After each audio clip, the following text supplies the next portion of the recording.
So hello friend, कैसे हैं आप लोग। उम्मीद करते हैं आप लोग बढ़िया होंगे। फ्रेंड्स, इस वीडियो में हम लोग देखने वाले हैं सक्षमता परीक्षा 2.0 का, जो कि आपका एग्जाम जो है 12 मई से होने वाला था, वो आपका कैंसिल हो चुका है। उसी को दृष्टिकोण से देखते हुए सक्षमता परीक्षा का यह जो है बिहार स्पेशल आपका जीके लाया गया है। बिहार स्पेशल आपका जो है लगातार आपका जो है सेशन चल रहा है, क्योंकि सक्षमता परीक्षा में आपका जो है बिहार स्पेशल से जो है ज़्यादा क्वेश्चन पूछे जाते हैं। तो इस क्वेश्चन में हम लोग देखेंगे टॉप्स जो 50 क्वेश्चन होते हैं बिहार स्पेशल के, या फिर टॉप 40 क्वेश्चन। इसमें हम लोग लगातार टॉप 40 क्वेश्चन देखते हैं कि लगातार मतलब 40 क्वेश्चन का सेट लेके आते हैं। इस वीडियो में हम लोग देखेंगे कि 40 क्वेश्चन में आपका कितना क्वेश्चन सही हुआ है। ये क्वेश्चन सारे जो है बिहार स्पेशल के हैं और बिहार में कहीं नहीं किसी एग्जाम से पूछे हुए हैं। खास करके जो पिछला बार सक्षमता परीक्षा हुआ था उसमें जो है इस क्वेश्चन से इस चैप्टर से खूब सारा मात्रा में क्वेश्चन जो आपका उठाया गया था। तो देखेंगे, और चैनल पर नया है तो चैनल को आप लोग सब्सक्राइब कर लेंगे, क्योंकि आपका जो सक्षमता परीक्षा का तैयारी इस चैनल के माध्यम से लगातार कराई जा रही है। पहला क्वेश्चन देखेंगे। पहला क्वेश्चन आपके सामने है, कहा कि संपूर्ण बिहार राज्य स्थित है। जो संपूर्ण बिहार राज्य है वह कहाँ पे स्थित है वो आपको बताना है। तो आपको पता होगा कि बिहार राज्य जो है मैदानी क्षेत्र में स्थित है, ना कि कोई पठारी पे है। ठीक है, तो आपका जो है क्या हो जाएगा, ऑप्शन नंबर ए यहाँ पे राइट आंसर देखने को मिल जाएगा कि बिहार राज्य जो है आपका मैदानी यानी कि समतल धरातल पे आपका जो है स्थित है। वही बात करते हैं नेक्स्ट क्वेश्चन का। तो नेक्स्ट क्वेश्चन का क्वेश्चन कर रहा है कि बिहार में अकाल के जांच हेतु राजस्व कर्मियों को पता लगाने के लिए नया बंदोबस्त के लिए किस कंपनी ने किसे बिहार भेजा है। अकाल मतलब कोई भी अकाल पड़ जाता है, किसी चीज़ की कमी हो जाती है, तो कौन सा जो बंदोबस्त है कंपनी ने बिहार भेजा है वो आपको बताना है। तो वो आपको बताना है, तो इसका हो जाएगा सर जॉन सोर हो जाएगा इसका आंसर। ऑप्शन नंबर सी आपका राइट आंसर हो जाएगा। सर जॉन सोर जो है वो आपको कंपनी ने जो है बिहार में भेजे हैं। ऑप्शन नंबर सी आपको राइट आंसर देखने को मिल जाएगा। नेक्स्ट देखेंगे, ये सबसे आसान क्वेश्चन है और सबसे ज़्यादा क्वेश्चन जो है रिपीटेड होते हैं। कह रहा है कि बिहार में तेल शोधक जो है कारखाना कहाँ है। तो बिहार में आपका तेल शोधक जो कारखाना है वो आपको पता होगा कि बरौनी में है। बरौनी में आपका क्या है, जो तेल की कारखाना है वहाँ पे है। Option number C right answer हो जाएगा। यह क्वेश्चन जो है हर एक एग्जाम्स में आपके पूछे जाते हैं। कह रही है कि बिहार की कौन सी नदी पर बहुउद्देशीय परियोजना का निर्माण कार्य किया जाता है। अब कौन सा है वो आपको बताना है, तो आप लोग कमेंट करके बताइए। तो यह आपका कोसी हो जाएगा। किस में हो जाएगा, कोसी हो जाएगा। कोसी से एक और क्वेश्चन आता है कि बिहार का शोक किसको कहते हैं। बिहार का शोक जो है किसको कहा जाता है। तो बिहार का शोक जो है आपका कोसी नदी को ही कहा जाता है, यानी कि ऑप्शन नंबर डी आपका क्या हो जाएगा, राइट आंसर हो जाएगा। नेक्स्ट देखेंगे, कह रहा है क्वेश्चन कि किस फसल के उत्पादन में बिहार देश में अग्रणी राज्य है। तो बिहार में कौन सा जो फसल होता है वो उगता है जिसके कारण वो देश में अग्रणी राज्य में आता है। तो आपको पता होगा कि मखाना जो है आपका मखाना बिहार में ही होता है। बिहार के आपका जो है मधुबनी में होता है। कहाँ पे होता है, मधुबनी में होता है, जिसको हाल फिलहाल में जीआई टैग में मिला है। ठीक है, जीआई टैग में मिला है, यानी कि बिहार में किसको जीआई टैग मिला है, मधुबनी, यानी कि मखाना जो है मधुबनी का इसको जीआई टैग मिला है। उसके अलावा बात करें मुजफ्फरपुर का लीची, मुजफ्फरपुर का क्या है, लीची, इसको जीआई टैग मिला है। ठीक है, उसके बाद बात करें आपको भागलपुर का आम को है जो जर्दालू आम का है उसको जीआई टैग मिला, यानी कि 3 जो है जर्दालू जिसका जीआई टैग आपको मिला हुआ है। इसलिए ऑप्शन नंबर सी क्या हो जाएगा, राइट आंसर हो जाएगा। नेक्स्ट क्वेश्चन देखेंगे। नेक्स्ट क्वेश्चन आपके सामने है। नेक्स्ट क्वेश्चन का आप लोग आंसर बताइएगा। कह रहा है कि बिहार में डालमिया नगर किस लिए प्रसिद्ध है। तो आपको पता होगा कि डालमिया जो नगर है वो किस लिए प्रसिद्ध है। तो वो आपका जो है जो डालमिया नगर है वो चमड़ा के लिए प्रसिद्ध। ऑप्शन नंबर सी आपका जो है राइट। कोई आपका डालमिया नगर क्या है, आपको सीमेंट के लिए, डालमिया सीमेंट के नाम से है तो डालमिया सीमेंट में कोई मार देते हैं। ठीक है, इसका ऑप्शन नंबर सी आपको देखने को मिल जाएगा। नेक्स्ट देखेंगे। नेक्स्ट क्वेश्चन में क्या कर रहा है कि बिहार में कोयले का अनुमानित भंडार कहाँ है। ठीक है, क्या है, यानी बिहार में जो कोयला है उसका अनुमानित यानी अप्रॉक्स उसका जो लिमिटेशन कितना है वो आपको बताना है। तो आपका 16 करोड़ टन हो जाएगा, यानी कि ऑप्शन नंबर सी आपका क्या हो जाएगा, राइट आंसर हो जाएगा। ठीक है, नेक्स्ट देखेंगे। नेक्स्ट क्वेश्चन क्या है आपके सामने, कह रहा है कि पूर्व मध्य रेलवे क्षेत्र का मुख्यालय कहाँ स्थित है। अब जो है पूर्व मध्य रेलवे का मुख्यालय कहाँ स्थित है, यह क्वेश्चन जो है आपको जो है रिपीटेड क्वेश्चन है और आपके एग्जाम्स के लिए के दृष्टिकोण से बहुत ज़्यादा महत्वपूर्ण है। तो यह जो आपका है पूर्व मध्य रेलवे मुख्यालय आपका हाजीपुर हो जाएगा। ठीक है, ये हाजीपुर जोन हो जाएगा, इसलिए ऑप्शन नंबर सी आपका राइट आंसर हो जाएगा। अच्छा, नेक्स्ट क्वेश्चन देख रहा है कि बिहार में केले का उत्पादन का प्रसिद्ध क्षेत्र कौन है। बिहार में जो केला का उत्पादन जो होता है वो सबसे ज़्यादा कहाँ होता है वो आपको बताना है। तो कहाँ पे होता है, तो ऑप्शन देखेंगे भागलपुर, हाजीपुर, मुंगेर या इनमें से कोई नहीं। ठीक है, तो ये कहाँ पर होता है आपको पता होगा कि हाजीपुर इसका राइट आंसर हो जाएगा। ठीक है, चलिए अब भागलपुर में क्या होता है, आम होता है। ठीक है, मुंगेर में क्या होता है, सिगरेट के कारखाना वगैरह जो है मुंगेर में है।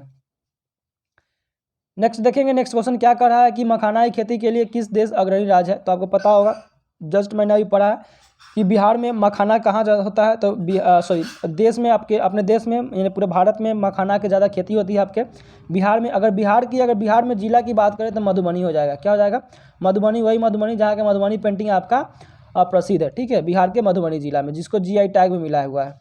ठीक है, नेक्स्ट देखेंगे, नेक्स्ट क्वेश्चन आपके सामने, नेक्स्ट क्वेश्चन का आंसर देंगे। कह रहा है कि जो है ककोलत जलप्रपात बिहार में किस जिले में स्थित है। ठीक है, ककोलत जो है जलप्रपात जो है बिहार का किस जिले में स्थित है वो आपको बताना है।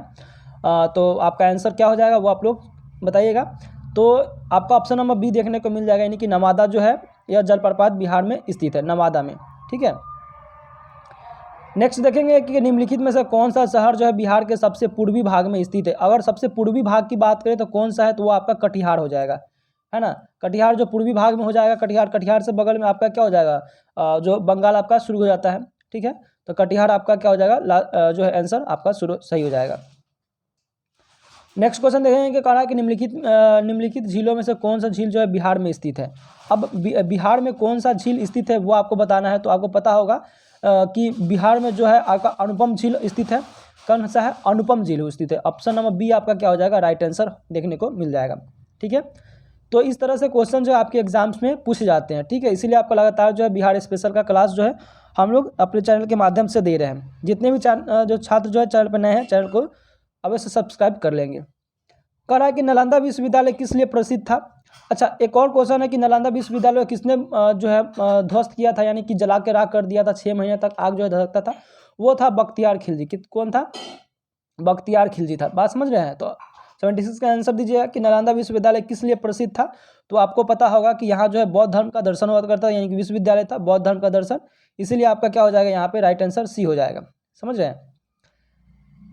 चलिए नेक्स्ट देखेंगे कि नालंदा विश्वविद्यालय के विनाश के कारण क्या थे। आपको पता होगा, जस्ट मैंने बताया था। तो नालंदा विश्वविद्यालय का विनाश का कारण क्या था वो आपको बताना है। तो मुसलमान था। आपको पता ही होगा कि बख्तियार खिलजी क्या किए थे, जो कुतुबुद्दीन ऐबक के सेनापति थे बख्तियार खिलजी, उन्होंने आकर क्या कर दिया था, सबसे पहले इनको आग लगा दिया था। ठीक है, इसलिए आपका राइट आंसर हो जाएगा ऑप्शन नंबर ए, आपका राइट आंसर देखने को यहाँ पे मिल जाता है। नेक्स्ट क्वेश्चन देखिए, नेक्स्ट क्वेश्चन आपके सामने है। कह रहा है क्वेश्चन कि बिहार आने वाले पहली अंग्रेजी यात्री कौन थे। बिहार में आने वाले पहला अंग्रेजी जो यात्री थे, यानी कि आदमी थे, वो कौन थे। तो आपका रॉल्फ फिच का नाम याद होगा, रॉल्फ फिच का नाम याद होगा, वो पहले यात्री थे। बिहार आने वाले पहले यात्री जो थे रॉल्फ फिच ही थे। नेक्स्ट देखेंगे कि अंतिम मौर्य सम्राट कौन थे। तो अंतिम मौर्य सम्राट की बात करें तो वो आपका विध्रस्त था। कौन था, विध्रत था, यानी कि ऑप्शन नंबर बी आपका बी जो है आपका सही हो जाएगा, विध्रत था। ठीक है, नेक्स्ट देखेंगे, नेक्स्ट क्वेश्चन कर रहा है कि गुप्त सम्राट जिसने हुरोनों को पराजित किया था। ठीक है, कौन सा ऐसा गुप्त सम्राट है जो हुरोनों को पराजित किया था, वो आपको बताना है। तो आपका हो जाएगा ऑप्शन नंबर ए, ये जो देख रहे हैं ए आपका यहाँ पे सही हो जाएगा। ठीक है, ए आपका ऑप्शन क्या हो जाएगा, आपका राइट आंसर हो जाएगा। नेक्स्ट देखेंगे, नेक्स्ट क्वेश्चन कह रहा है कि सम्राट अशोक के पिता का नाम क्या था, तो या कौन थे वो आपको बताना है। तो आपको पता होगा कि बिंदुसार जो थे सम्राट अशोक के पिता थे। ऑप्शन नंबर क्या हो जाएगा, डी आपका राइट आंसर देखने को मिल जाता है। कह रहा है कि अशोक के शिलालेखों में प्रयुक्त भाषा कौन सी है। अशोक के शिलालेखों में प्रयुक्त भाषा की प्रयोग किया गया है, तो आपको पता होगा कि यह जो है पाली हो जाएगा। ठीक है, ऑप्शन नंबर ए यहाँ पे क्या हो जाएगा, आपको राइट आंसर देखने को मिल जाएगा। नेक्स्ट देखेंगे, नेक्स्ट क्वेश्चन आपके सामने है। कह रहा है कि वह स्रोत जिसमें पाटलिपुत्र के प्रशासन का वर्णन उपलब्ध है वो क्या कहलाता है।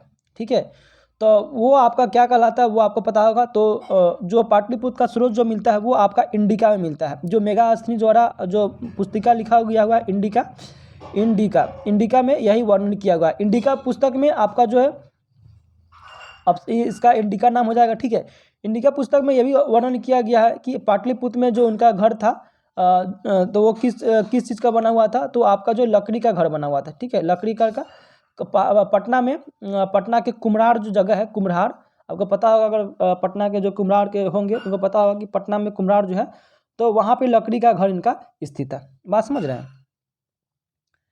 चलिए नेक्स्ट क्वेश्चन देखेंगे। नेक्स्ट ये देखिए आपका सामने है आंसर, इंडिका आपका इसका राइट हो जाएगा। ठीक है, इंडिका इसका ऑप्शन नंबर सी आपका राइट आंसर होगा। नेक्स्ट क्वेश्चन कह रहा है कि अजातशत्रु के वंशज का नाम क्या था। तो अजातशत्रु का वंशज का क्या नाम था वो आपको बताना है। तो अजातशत्रु का वंशज जो थे हर्यक वंश थे। ठीक है, इसका आंसर हो जाएगा हर्यक वंश, ऑप्शन नंबर ए आपका राइट आंसर हो जाएगा। नेक्स्ट कह रहा है कि अजातशत्रु किस राज्य को पराजित नहीं कर सका। अब अजातशत्रु की बात करें तो सभी को पराजित किया था, कौन सा ऐसा राज्य है उसको नहीं प्राप्त किया था, तो अवंतिका हो जाएगा। क्या हो जाएगा, अवंतिका ही ऐसा एक राज्य है जिसने अजातशत्रु ने क्या किया था, पराजित नहीं कर पाया था, उस पर कब्जा नहीं कर पाया था। बात समझ रहे हैं, ऑप्शन नंबर ए आपको क्या हो जाएगा, राइट आंसर हो जाएगा। नेक्स्ट क्या कर रहा है कि क्वेश्चन नंबर कर रहा है कि ईसा पूर्व 6ठी सदी में विश्व की प्रथम गणतांत्रिक व्यवस्था कहाँ थी। आपको पता ही होगा, सबसे आसान क्वेश्चन है, रिपीटेड क्वेश्चन है, आपका जो है वैशाली हो जाएगा। तो सबसे जो है गणतंत्रात्मक जो व्यवस्था हुआ था विश्व का सबसे प्रथम वैशाली में ही हुआ था। ठीक है, चलिए वैशाली जो बिहार में है।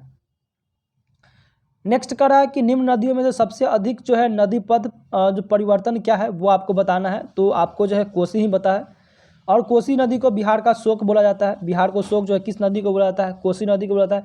गंडक नदी की बात करें तो गंडक नदी किस किस और देश को जोड़ती है, तो गंडक नदी जो है आपका जो भारत हो जाएगा, भारत प्लस आपका नेपाल को ही जोड़ती है। ठीक है, नेपाल को। क्वेश्चन बताइए कि गंगा नदी का उद्गम स्थल कौन सा है। ठीक है, आप लोग ऑप्शन बताइएगा, इसका राइट आंसर कमेंट में बॉक्स में आप लोग जरूर कमेंट कीजिएगा। किसके प्रयत्नों से बिहार प्रांतीय कांग्रेस का दूसरा अधिवेशन हुआ था। तो यह जो है आपका कौन सा हो जाएगा, तो श्री दीप नारायण सिंह हो जाएगा। तो श्री दीप नारायण सिंह जी थे, उनके प्रयत्नों से बिहार में प्रांतीय कांग्रेस का दूसरा जो है अधिवेशन हुआ था। ठीक है, चलिए नेक्स्ट देखेंगे। नेक्स्ट क्वेश्चन आपके सामने है। नेक्स्ट क्वेश्चन देखने क्वेश्चन का आज हम लोग 100 क्वेश्चन देखेंगे, यानी कि 100 क्वेश्चन तक हम लोग जाएंगे। ठीक है, तो देखेंगे 89 क्वेश्चन क्या कर रहा है कि निम्नलिखित में बिहार में कौन से जिले के कुछ इलाके जो है पश्चिम बंगाल में दिए जाते हैं।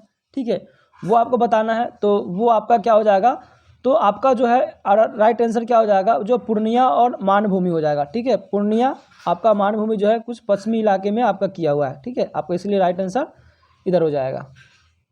नेक्स्ट देखेंगे। नेक्स्ट क्वेश्चन आपके सामने है। नेक्स्ट क्वेश्चन क्या कर रहा है, आपके सामने कर रहा है कि स्वतंत्रता पूर्व बिहार में बड़े जमींदारों की राजनीतिक शक्ति बचाने का माध्यम क्या था, है ना।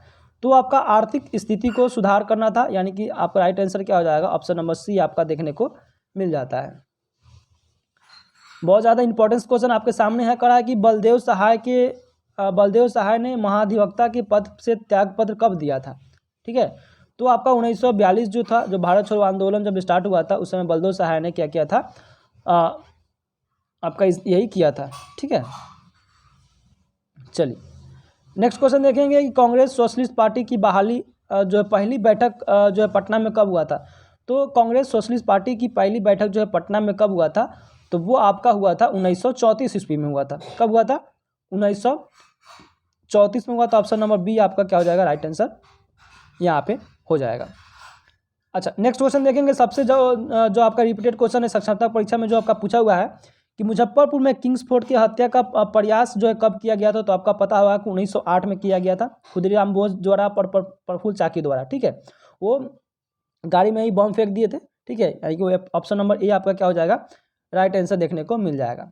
कहा कि पटना कलम अथवा पटन शैली का अंतिम चित्रकार किसे माना जाता है। ठीक है, पटना जो कलम अथवा पटन शैली का चित्रकार किसे माना जाता है, तो आपका ईश्वरी प्रसाद को माना जाता है। ऑप्शन नंबर ये आपका क्या हो जाएगा, यहाँ पे सी आपका राइट आंसर देखने को मिल जाता है। बिस्मिल्लाह खां संबंधित थे, तो आपको पता ही होगा कि बिस्मिल्लाह खां किससे संबंधित है, तो शहनाई से संबंधित है। शहनाई के वादक थे, यानी कि शहनाई के स्पेशलिस्ट थे, शहनाई बजाते थे। बिस्मिल्लाह खां तो शहनाई, बिस्मिल्लाह खां शहनाई। ठीक है, कहा कि जो गोपाल सिंह नेपाली ने निम्नलिखित में से किस पत्रिका का संपादन नहीं किया था। गोपाल सिंह थे, नेपाली थे, तो किस पत्रिका का जो संपादन नहीं किया था वो आपको बताना है। तो आपका हंस का जो था वो नहीं किए थे। ऑप्शन नंबर बी आपका राइट आंसर देखने को मिल जाता है। नेक्स्ट क्वेश्चन आपके सामने है। नेक्स्ट क्वेश्चन देखेंगे। नेक्स्ट क्वेश्चन क्या कर रहा है कि महाकवि विद्यापति किस युग के कवि थे। तो महापति विद्या कवि जो थे वो मध्यकाल के ही कवि थे। किसके कवि थे, मध्यकाल के कवि थे। ऑप्शन नंबर सी आपका राइट आंसर देखने को मिल जाता है। नेक्स्ट क्वेश्चन देखेंगे, थर्ड लास्ट क्वेश्चन है कि दिनकर जी अपनी किस रचना में राष्ट्र कवि के रूप में प्रतिष्ठित हुए हैं। तो दिनकर जी थे, तो उसमें किन्होंने किया था, तो रेणुका हो जाएगा। ऑप्शन नंबर क्या हो जाएगा, डी आपका राइट आंसर हो जाएगा। सेकेंड लास्ट क्वेश्चन देखेंगे, आज का सेकेंड लास्ट क्वेश्चन, उसके बाद आप लोग कमेंट करके बताइएगा आपका कितना स्कोर आया। जयप्रकाश नारायण किस पार्टी से संबंधित है। यह क्वेश्चन आपका रिपीटेड है, आपका पिछले भी कराया गया है। तो सोशलिस्ट पार्टी से जो जयप्रकाश नारायण थे वो क्वेश्चन थे, ठीक है। लास्ट क्वेश्चन देंगे कि जयप्रकाश नारायण कहाँ के रहने वाले थे। तो जयप्रकाश नारायण आपका बिहार के ही रहने वाले थे। सॉरी, डॉक्टर राजेंद्र प्रसाद कहाँ के रहने वाले थे, तो बिहार के रहने वाले थे। बिहार में कहाँ के, तो सिवान के, ठीक है। जयप्रकाश नारायण बिहार में कहाँ के रहने वाले थे, तो बिहार के सिवान जिला है जो यूपी से सटा हुआ है, सिवान जिला बिहार का, उसमें रहने वाले थे। तो आज हमने देखा टॉप 40 क्वेश्चन। आई होप आपको जो है यह क्लासेस बहुत अच्छा लग रहा हो और आपका रिस्पांस भी बिहार स्पेशल का अच्छा आ रहा है। इसके पहले मैंने 3-4 वीडियो ऑलरेडी अपलोड कर चुका हूँ बिहार स्पेशल का, और आप लोग आज जो है कमेंट करके बताइएगा कि आपका जो है 40 में कितना क्वेश्चन सही हुआ है। साथ ही साथ इस वीडियो को अगर कोई नए विद्यार्थी देख रहे हैं तो चैनल को आप लोग क्या कर लीजिएगा, सब्सक्राइब कर लीजिएगा, क्योंकि आपका सक्षमता परीक्षा के दिन तक आपका जो इस चैनल के माध्यम से आपका क्लासेस चलेगा ही, ठीक है। चलिए मिलते हैं किसी और वीडियो में, तब तक के लिए जय हिंद।